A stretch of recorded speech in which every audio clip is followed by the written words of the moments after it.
Hi, Lenny with WTI. I want to show you what I'm using to train my dog to do certain tricks.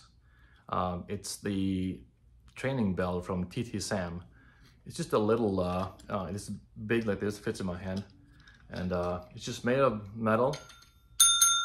You hit the bell here and you can make the dog ring the bell, to make you do certain things. Like what I'm doing with my dog is I put her on the floor and I make her ring the bell for me to give her a treat.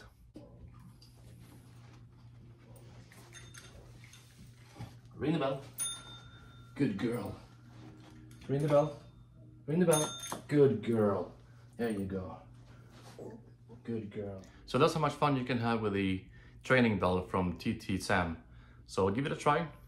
I'm sure you like it. I do, and that's my point of view.